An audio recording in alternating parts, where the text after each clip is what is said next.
Assalamualaikum warahmatullahi wabarakatuh. Waalaikumsalam warahmatullahi wabarakatuh.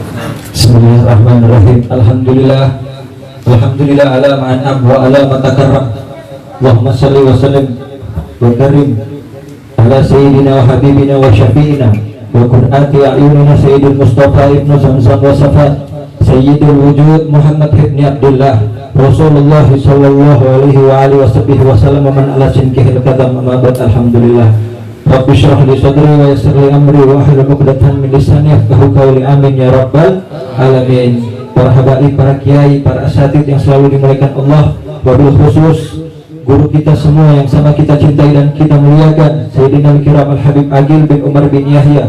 Kita doakan agar supaya beliau selalu diberi umur yang panjang, Allah Subhanahu wa taala permudah segala urusan dunia maupun akhirat beliau. Kepada Sahibul Bait Al-Habib Musa bin Tariq Al-Anggawi, Habib Uqbah bin Tariq Al-Anggawi, pada Habib Ali bin Hasan Ba'agil, insyaallah Allah permudah segala urusan dunia maupun akhirat mereka. Amin ya rabbal alamin. Para ustadz, para sesepuh, para tokoh masyarakat yang tidak bisa saya sebutkan satu persatu, namun insyaallah tidak mengurangi rasa hormat dan rasa mulia dari saya untuk kalian. Dan kepada seluruh hadirin, bapak-bapak, para pemuda, adik-adik umat baginda Nabi besar Muhammad sallallahu alaihi wasallam. Alhamdulillah, bersyukur kita kepada Allah Subhanahu wa taala yang telah mengumpulkan kita di tempat yang penuh dengan berkah ini, yang penuh dengan kemuliaan ini. Allah Subhanahu wa taala menyebut nama kita, Allah sebut nama orang tua kita. Allah Subhanahu wa taala pandang kita dengan pandangan rahmat, Allah pandang kita dengan pandangan kasih sayang karena kita mendapatkan keberkahan dari kemuliaannya Sayyidina Muhammad.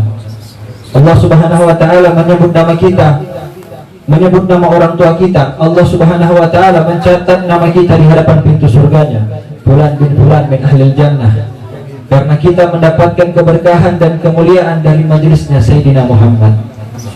Allah Subhanahu wa taala membangga-banggakan nama kita di hadapan para malaikat yang sedang menempati langitnya. Ada satu pohon di surga namanya pohon Quba. Satu batang pohon ini memiliki 99 cabang, dan di setiap satu cabangnya memiliki 99 dahan. Di setiap satu dahannya memiliki 99 ranting, dan di setiap satu rantingnya memiliki 99.000 daun, dan di setiap daunnya memiliki 99.000 malaikat yang sedang memuji Allah. Dan pada malam yang mulia ini Allah panggil seluruh malaikat tersebut. Allah berkata, wahai para malaikat yang sedang menempati sajaratul Qubaku, turunlah kalian ke tempat tersebut. Tempat tersebut maksudnya tempat ini. Lihatlah hamba-hambaku yang duduk di tempat tersebut. Di saat sebagian besar hamba-hambaku sedang terlelap akan kenikmatan dunia, sebagian kecil hamba-hambaku yang duduk di tempat tersebut, mereka datang ke tempat itu untuk memenuhi panggilanku dan panggilan Rasulku. Di saat sebagian besar hamba-hambaku sedang sibuk akan kenikmatan dunia, sebagian kecil hamba-hambaku yang duduk di tempat tersebut, mereka sibukkan hati mereka untuk mengingatku dan mengingat Rasulku. Mereka hubungkan hati mereka untuk mengingatku dan mengingat Rasulku.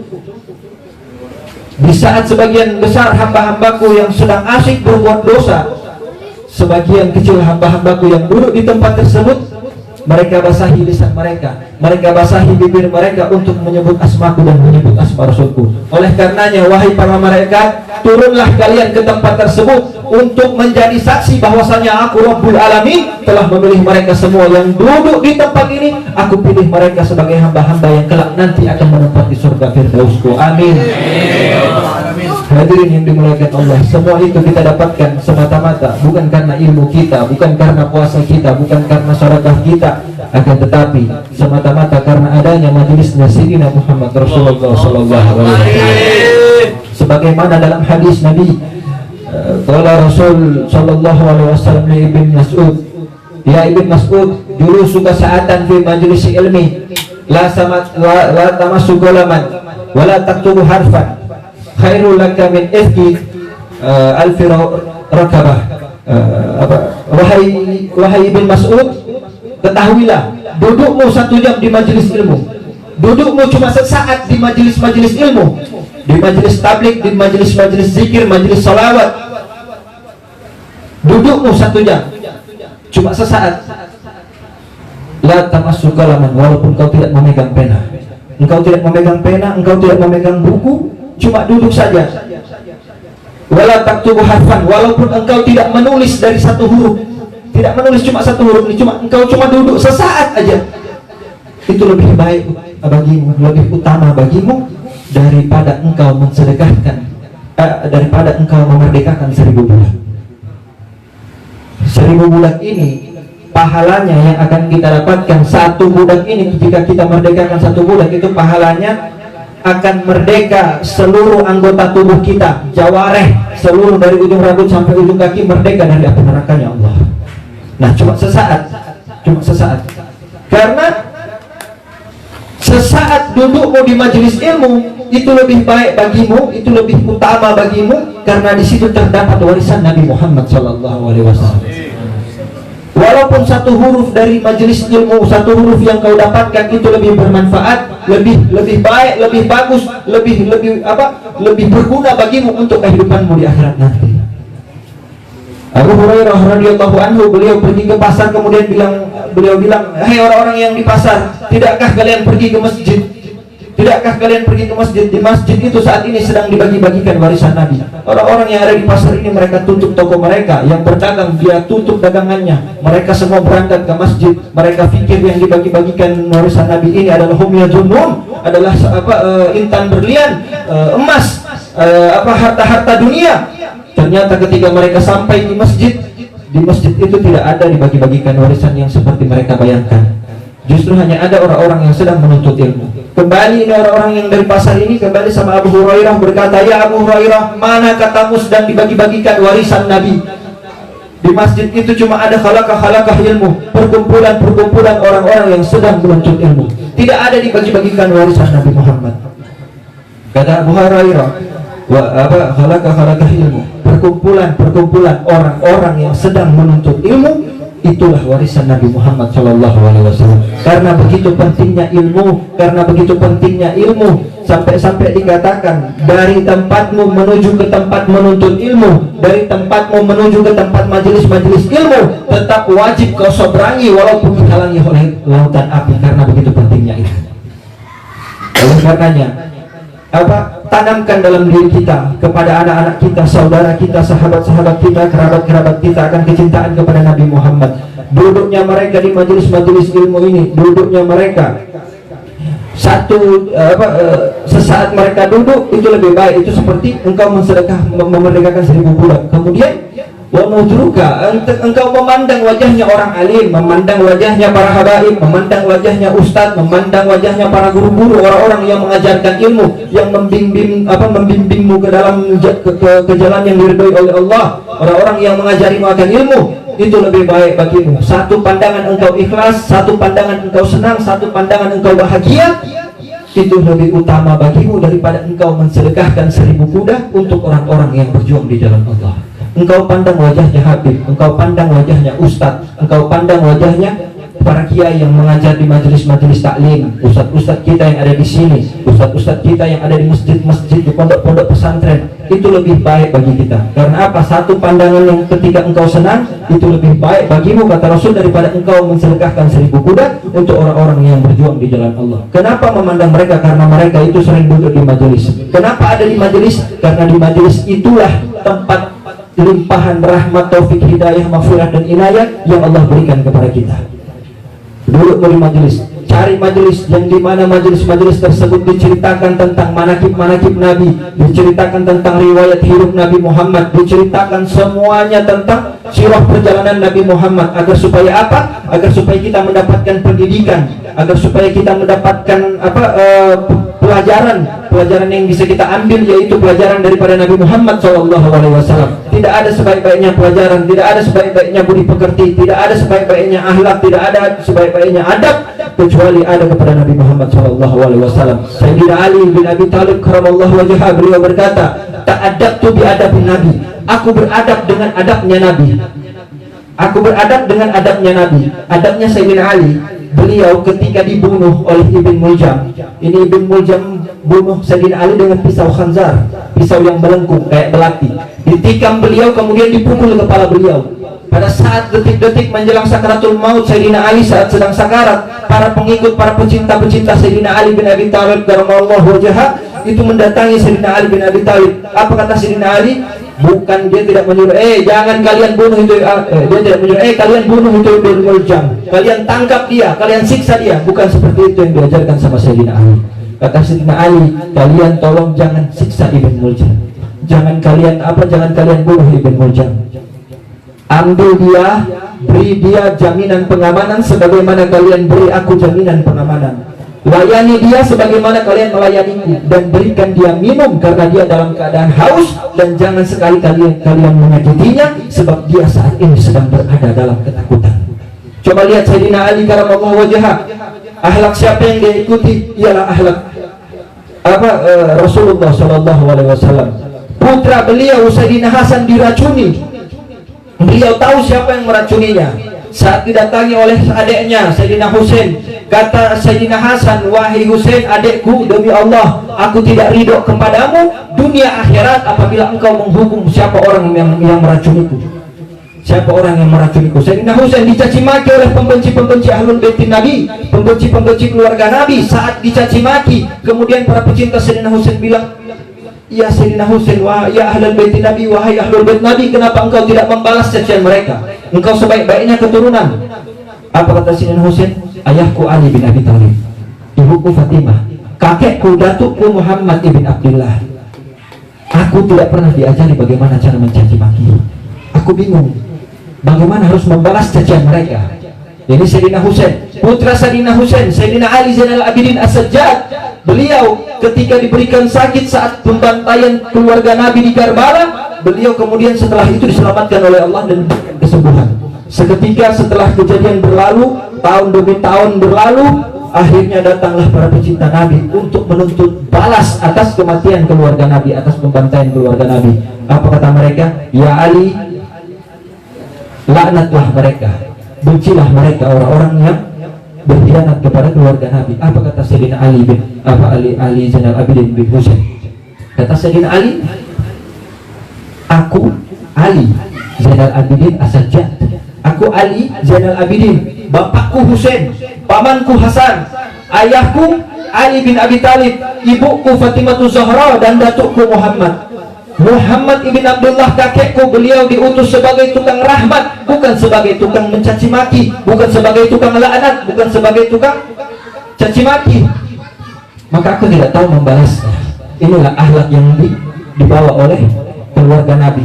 Nah, mereka semua mengambil akhlak itu dari mana? Ya tentu saja dari datuknya Nabi Muhammad SAW. Kata Nabi Muhammad, "Adabani Rabbi fa ahsana ta'dibi." Allah yang mendidikku, Allah yang mengajariku, sehingga sebaik-baiknya pelajaran, sehingga sebaik-baiknya budi pekerti, sebaik-baiknya akhlak ada dalam diriku. Nah, bagaimana adab-adabnya Nabi, itu yang kita tanam. Kita hadir di majelis-majelis ilmu, itu ditanamkan, diceritakan tentang riwayat-riwayat Nabi, kita mengikuti kecintaan kepada Nabi. Sehingga apa? Insya Allah kita mengambil pelajaran daripada pengikut Nabi Muhammad SAW. Hadirin sekalian yang dimuliakan Allah Subhanahu Wa Taala, mari kita jaga diri kita jaga hati kita, keadaan diri kita, tubuh kita, semuanya kita jaga. Kita ambil semua pelajaran-pelajaran dari Nabi Muhammad SAW. Al-Imam Abdurrahman As-Segaf Muqaddam Musani, beliau mengatakan, jikalau hanya dengan bermodalkan ilmu engkau duduk di satu majelis kemudian itu bisa menjadi mulia, hanya bermodalkan engkau duduk di majelis nih, engkau duduk di majelis kemudian dengan bermodalkan ilmu seseorang itu bisa mulia, maka ketahuilah iblis lebih baik darimu.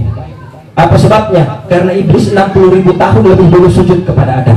Iblis penghutbah pertama bagi Adam. Jadi jangan merasa diri kita bahwasanya, oh kita ini sudah duduk di majelis, sudah. Jangan. Harus mempunyai rasa haus bahwasanya ketika kita duduk dalam satu majelis, dalam masjid, dalam pondok-pondok pesantren, dalam musola-musola, di madrasah-madrasah, kita selalu merasakan kurang, bahwasanya untuk mendapatkan pendidikan daripada Nabi Muhammad ini masih sangat kurang. Maka kita terus untuk menuntut ilmu, sehingga kita tidak akan pernah berhenti untuk mendatangi majelis-majelis seperti ini. Iblis ada sekarang orang yang sudah puluhan tahun mungkin atau belasan tahun dia mondok, dia sudah bangga. Ingat, iblis bukan lulusan pondok pesantren, iblis ini lulusan surga loh, lulusan surga akan tetapi terlaknat oleh Allah. Apa sebabnya?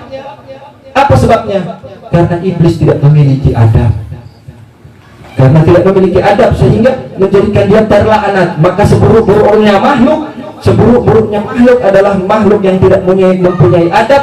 Karena apa? Karena orang yang tidak mempunyai adab pasti akan membangkang kepada perintah Allah Subhanahu wa taala. Jaga keadaan diri kita, jaga makanan kita yang masuk dalam diri kita, jaga ilmu-ilmu yang kita terima semua dari Allah, dari majelis-majelis taklim. Tekankan, mulai mendorong diri kita bahwasanya mengikuti sunnah Rasul ini adalah yang paling baik. Rasul menjaga keadaan tersebut. Rasul mengajari para sahabat Nabi, para ahlul bait Nabi, terus sampai kepada para salafun saleh, terus sampai kepada para habaib, para kiai, para ustadz yang ada di majelis-majelis ilmu.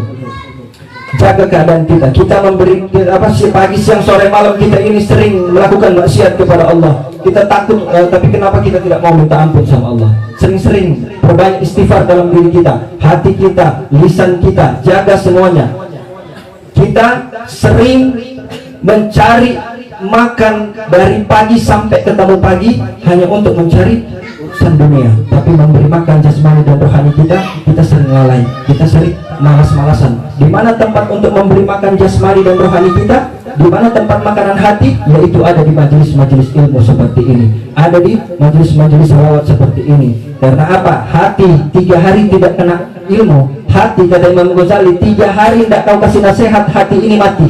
Maka tanyakan dalam diri kita, sudah berapa lama kita mematikan hati pribadi kita masing-masing, hati istri-istri kita, hati anak-anak kita, hati sahabat-sahabat kita, hati kerabat-kerabat kita yang sudah lama kita matikannya. Kita duduk di sini, kata Rasulullah SAW, Allah Ta'ala menciptakan segumpal daging, ya jikalau di mana daging ini baik, maka baik semua perangainya. Yang jikalau daging ini buruk, maka buruk semua perangainya. Hati layaknya kendi. Kata Imam Syafi'i, hati layaknya kendi. Kita tidak bisa tahu seperti apa di dalam hati seseorang tersebut, melainkan dari apa yang dia keluarkan. Kalau dia sering mengeluarkan hal-hal yang baik, maka hati tersebut adalah hati yang baik. Kalau dia sering mengeluarkan hal-hal yang buruk, maka hati tersebut adalah keadaan sering hal-hal yang buruk yang dia lakukan. Ingat, bahkan dalam hal-hal secara kecil saja kita harus berhati-hati. Dahulu para salafun saleh, para aulia-aulia, mereka untuk memasukkan makanan, minuman di dalam mulut mereka itu sangat dijaga. Al-Imam Haramain, beliau adalah seorang imam yang hebat, imam yang menguasai berbagai banyak ilmu. Ketika ditanya suatu perkara yang begitu gampang, ditanya suatu perkara yang begitu mudah, dia tidak bisa menjawab. Akhirnya ditanya sama muridnya, "Hei Imam, engkau seorang orang yang pintar, diberikan pemahaman, diberikan keluasan ilmu, kenapa perkara sepele ini engkau tidak bisa jawab?" Kata Imam Haramain, "Barangkali masih ada susu air susu yang tertinggal di dalam mulutku." Maksudnya apa Imam? Kata Imam, dulu ketika aku kecil, ayahku sangat berhati-hati betul untuk memberi makan ibuku dengan aku, sehingga aku dijaga betul. Aku tidak diberikan makan dari hal-hal yang datangnya entah dari haram ataupun syubhat. Dan ketika suatu waktu saat aku pergi, saat orang tuaku pergi, aku dalam keadaan menangis, sehingga budak perempuan dalam rumahku mengambilku kemudian menyusuiku. Saat orang tuaku datang melihatku sedang disusui oleh seorang budak perempuanku yang ada di rumah, ibuku langsung mengambilku dan aku diberikan kepada ayahku. Saat ayahku mengambil aku, dia memasukkan jari telunjuknya ke dalam mulutku untuk memuntahkan air susu subhan yang masuk ke dalam mulutku. Nah, karena perkara inilah yang masih tersisa dalam diriku, sehingga Allah lupakan segala hafalan-hafalan, sebagian hafalan-hafalan yang ada dalam diriku. Imam Sufyan Ats-Tsauri ketika beliau naik haji, ketika beliau melaksanakan ibadah haji, ditanya sama muridnya, "Ya Imam, kenapa engkau tidak meminum air Zam-Zam?" Kata Imam Sufyan Ats-Tsauri, "Seandainya aku mempunyai gayung sendiri." Ditanya, "Kenapa? Maksudnya apa sih mempunyai gayung sendiri?" Maksudnya, seandainya aku membawa gayung sendiri dari rumahku, niscaya aku meminum air Zam-Zam. Ketahuilah wahai muridku, di sumur Zam-Zam itu, gayung yang ada di situ, keran yang ada di situ, itu miliknya sultan. Sehingga saya takut, saya begitu hati-hati, barangkali masuk yang bukan haknya sultan kemudian dijadikan sarana untuk keperluan ibadah haji. Makanya berhati-hati, kehati-hatian para ulama-ulama terdahulu dalam hal-hal sedemikian rupa itu mampu menjaga keadaan diri mereka. Satu butir nasi yang masuk dalam diri kita menjadi darah, menjadi daging, kemudian hanya api neraka yang bisa mencucinya. hati, jikalau dia sudah masuk hal-hal yang haram, hal-hal yang syubhat, makanan yang masuk dalam diri kita ini itu menjadi darah hitam, darah kotor, sehingga darah kotor ini mengalir ke mata. Mata kita suka memandang hal-hal yang buruk, hal-hal yang bermaksiat, hal-hal yang dijauhi oleh keridhaan Allah Subhanahu wa taala. Lari darah ini ke telinga, telinga ini suka mendengar hal-hal yang bukan ranahnya, suka mendengar fitnah, suka mendengar ghibah, suka mendengar namimah. Hal-hal tersebut pun membawa kita ke arah-arah yang seperti itu yang dimurkai oleh Allah. Darah tersebut mengalir ke dalam mulut kita tidak ada keluar dari mulut kita selain hal-hal yang buruk, caci maki, fitnah, suka gosip, namimah, ghibah, semuanya keluar dari mulut kita. Darah tersebut mengalir ke tangan kita menjadi suka merampas hak yang bukan milik kita, mengambil hak yang miliknya orang lain. Kaki kita mengalir darah tersebut pergi ke kaki kita suka melangkahkan ke tempat-tempat yang tidak diridhoi oleh Allah Subhanahu wa taala. Oleh karenanya hadirin sekalian yang dimuliakan Allah, berhati-hatilah kita dalam menjaga keadaan diri kita. Jangan sampai kita salah memasukkan hal-hal yang haram dalam diri kita. Terakhir sebelum saya akhiri, ada satu kisah yang dimana ada satu orang yang bertakwa kepada Allah Subhanahu wa taala, namanya Sayyidina Idris. Sayyidina Idris ini seorang yang begitu menjaga keadaan dirinya, seorang yang begitu takut kepada Allah. Ibadahnya, puasanya, sholatnya tidak pernah lepas, tidak pernah tertinggal. Nah, beliau suatu ketika sedang berjalan di tepi sungai, kemudian beliau menemukan sebuah apel. Saat beliau ambil ini apel, kemudian beliau gigit. Beliau sudah makan, enak ini apel. Begitu beberapa gigitan, baru beliau teringat bahwasanya ternyata ini apel bukan hak saya. Apel ini pasti ada yang punya. Akhirnya Sayyidina Idris ini mengikuti dari mana arah apel ini hanyut. Dia melawan arus sungai. Di tepi sungai ini dia berjalan sampai diriwayatkan 3 hari 3 malam lamanya, baru dia menemukan kebun apel tersebut. Setelah dia temukan kebun apel tersebut, dia ambil, dia masuk, kemudian dia kasih salam. Dia tanya, wahai bapak, apakah bapak yang mempunyai perkebunan apel ini? Kata si bapak ini, iya betul, aku yang punya. Akhirnya dia bilang, Pak, saya meminta keikhlasan daripada sebuah apel ini. Kemarin 3 hari yang lalu, saya itu menemukan satu buah apel ini yang mungkin jatuh dari perkebunan bapak. Saya sudah asik memakannya, tapi saya lupa bahwa saya belum mendapatkan keikhlasan, belum mendapatkan keridhaan dari bapak. Maka saya meminta ikhlasnya bapak, halalnya bapak. Kata si bapak, oke, saya akan kasih, tapi dengan syarat kau harus kerja di dalam di perkebunan apelku 2 tahun lamanya tanpa digaji. 2 tahun lamanya tanpa digaji. Dia harus membersihkan perkebunan apel itu, dia harus menanam apel, dia harus menjaga bagaimana supaya tumbuhannya subur, apelnya subur, hasilnya subur, hanya demi mendapatkan keikhlasan dan menjaga dirinya dari takutnya kepada Allah. Akhirnya dia menerima. Baik, siap, saya akan kerja di kebunnya bapak tanpa harus digaji, asal bapak harus mengikhlaskan apel ini. Setelah kamu kerja pada waktu yang ditentukan, baru saya akan memberikan keikhlasan. Kerja ini Sayyidina Idris. Sekian lama dia kerja sampai waktu yang ditentukan, baru dia mundur. Pak, ini sudah waktu yang ditentukan, saya mohon ikhlasnya, saya mohon halalnya. Kalau bapak pun menginginkan, saya masih ada sedikit punya uang simpanan, bapak kepengen kalau mau dirupiahkan, kalau mau dibayar, ini berapa? Kata si bapak, tar dulu, bukan segampang itu saya bilang ikhlas. Kamu sudah memakan buah apel saya. Tapi Pak, saya sudah kerja 2 tahun Pak, tanpa digaji. Kata si bapak, sebentar, saya menilai kamu ini seorang pemuda yang taat kepada Allah. Kamu menjaga keadaan dirimu, bahkan kamu rela bekerja kepadaku 2 tahun lamanya hanya demi mendapatkan keikhlasan. Akhirnya kata si bapak, begini, masih ada satu syarat lagi. Kata Sayyidina Idris, apa itu syaratnya? Pak, wahai pemuda, engkau harus menikahi anakku. Aku mempunyai anak perempuan, seorang gadis yang cantik. Aku mempunyai anak perempuan. Kata Sayyidina Idris, oke, aku siap untuk menikahi anak bapak. Tapi perlu kau ketahui bahwasanya yang pertama, anakku ini buta, dia tidak bisa melihat. Kemudian yang kedua, dia ini tuli, dia tidak bisa mendengar. dia bisu, dia tidak bisa berbicara, dan dia lumpuh, dia tidak bisa berjalan. Apa kata Sayyidina Idris? Ya Allah, aku akan menikah dengan orang yang belum pernah aku lihat, kemudian orang ini cacat. Hanya demi mendapatkan keikhlasan, maka dia mau mengikat dirinya dalam suatu pernikahan. Akhirnya setelah menikah, si bapak ini bilang, di situ ada letak kamar istrimu, pergilah. Sayyidina Idris masuk, dia buka ini tirai, dia buka ini kordeng. Begitu dia lihat, ada seorang wanita yang cantik tersenyum di hadapan dia. Kata Sayyidina Idris, mohon maaf, mungkin saya salah masuk kamar. Mundur dia. Begitu dia mundur, dia bilang sama si bapak, Pak, mungkin saya salah masuk kamar. Di mana anak perempuan bapak? Itulah anak perempuan saya, satu-satunya anak perempuan saya yang begitu saya sayangi. Dialah istrimu, temuilah dia. Kata bapak, dia itu cacat. Saya mengatakan matanya buta karena dia tidak pernah melihat hal-hal yang tidak diridhoi oleh Allah. Saya mengatakan telinganya tuli karena dia tidak mau mendengar hal-hal yang bukan yang jauh dari keridhaan Allah.